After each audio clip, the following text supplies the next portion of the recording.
Please kindly click on the red subscribe button below this video and subscribe to our YouTube channel. Thanks, God bless you as you do this. You can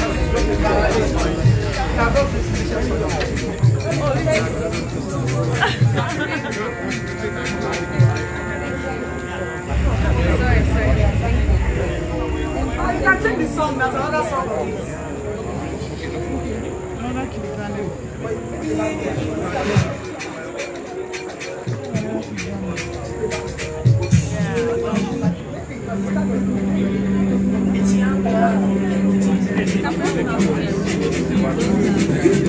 It's in the West, everybody.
Thank you so much for watching our videos, and importantly, you need to subscribe because we drop videos almost every day. And how to subscribe? There's a circle here written Gua TV. Click on it, you see a subscribe button. Click on the subscribe button. That's all.